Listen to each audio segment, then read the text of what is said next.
ಮಾವಿನಕಾಯಿ ಸೀಸನ್ನಲ್ಲಿ ಮಾವಿನಕಾಯಿನ ಬಳಸ್ಕೊಂಡು ಸಾಂಬಾರು ಮಾಡಿ ನೋಡಿ. ತುಂಬ ಟೇಸ್ಟಿಯಾಗಿರುತ್ತೆ. ಅದು ಇವಾಗೆಲ್ಲ ಕಡೆನೂ ಕೂಡ ನಿಮಗೆ ಗಿಳಿಮೂತಿಕಾಯಿ ಮಾವಿನಕಾಯಿ ಸಿಗುತ್ತೆ ನೋಡಿ. ಆ ಮಾವಿನಕಾಯಿನ ಬಳಸ್ಕೊಂಡು ಈ ರೀತಿಯಾಗಿ ಒಮ್ಮೆ ಸಾಂಬಾರನ್ನ ಮಾಡಿ ನೋಡಿ. ಇಡ್ಲಿಗೆ, ಮುದ್ದೆಗೆ, ಅನ್ನಕ್ಕೆ ಸೂಪರಾಗಿರುತ್ತೆ. ನಮಸ್ಕಾರ, welcome back to another recipe. ಇವಾಗ ಒಂದು ಕುಕ್ಕರ್ಗೆ ಒಂದು ಚಿಕ್ಕ ಬಟ್ಲಾಗೋಷ್ಟು ಹೆಸರುಬೇಳೆ ಹಾಗೆ ತೊಗರಿಬೇಳೆನ ಹಾಕ್ಕೊಂಡಿದ್ದೀನಿ. ಇದನ್ನು ಚೆನ್ನಾಗಿ ತೊಳೆದು ನಂತರ ನೀರನ್ನ ಹಾಕಿ ನೆನೆಹಾಕಿಟ್ಕೋಬೇಕಾಗತ್ತೆ. ಸಿಪ್ಪೆ ಇರುವಂಥ ಹೆಸರುಬೇಳೆನ ಬಳಸ್ಕೊಂಡಿದ್ದೀನಿ. ನಿಮ್ಮ ಮನೆಯಲ್ಲಿ ಯಾವ್ದು ಅವೈಲಬಲ್ ಇರುತ್ತೆ ಅದನ್ನು ಬಳಸ್ಕೋಬೋದು. ಈ ರೀತಿಯಾಗಿರುವಂಥ ಕಾಯಿನ ತಗೊಂಡು ಇವಾಗ ಅರ್ಧ ಭಾಗದಷ್ಟು ಅಂದರೆ ಅರ್ಧ ಹೋಳನ್ನ ಮಾತ್ರ ಸಿಪ್ಪೆನ ತೆಗೆದು ಈ ರೀತಿಯಾಗಿ ಹೋಳುಗಳಾಗಿ ಕಟ್ ಮಾಡಿ ಇಟ್ಕೋಬೇಕು.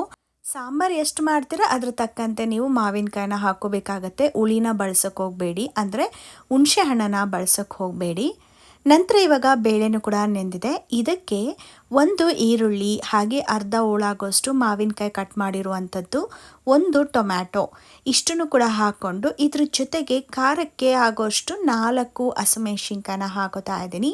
ನಂತರ ಅರ್ಧ ಟೇಬಲ್ ಸ್ಪೂನ್ ಆಗೋಷ್ಟು ಅರಿಶಿಣ, ರುಚಿಗೆ ತಕ್ಕಷ್ಟು ಉಪ್ಪನ್ನ ಹಾಕಿ ಕುಕ್ಕರ್ ಲಿಡ್ನ ಕ್ಲೋಸ್ ಮಾಡಿ 3 ವಿಷಲ್ನ ಕೂಗಿಸ್ಕೊಳ್ಳಿ.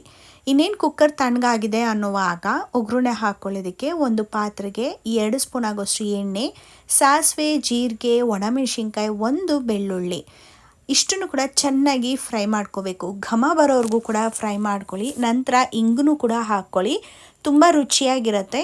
ಇಂಗು ಹಾಕುವಂಥ ಕ್ಲಿಪ್ಪಿಂಗ್ ಮಿಸ್ ಆಗಿದೆ.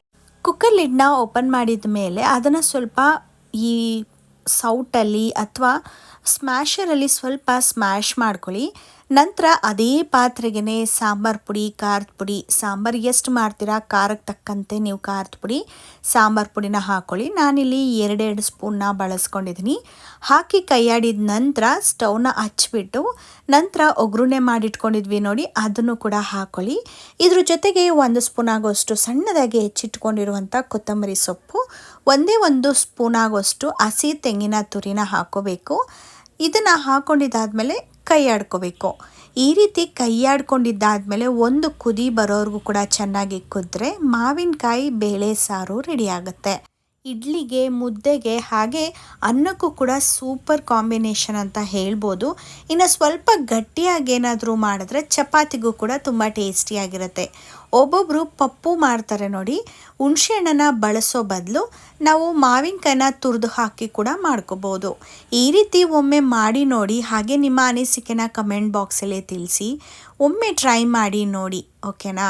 ಇನ್ನು ಈ ರೀತಿಯಾದಂಥ ಡಿಫ್ರೆಂಟ್ ಆದ ರೆಸಿಪಿ ಜೊತೆಗೆ ನಾನು ನೆಕ್ಸ್ಟ್ ವಿಡಿಯೋದಲ್ಲಿ ಸಿಗ್ತೀನಿ. ಅಲ್ಲಿವರೆಗೂ ಟೇಕ್ ಕೇರ್, ಬಾಯ್.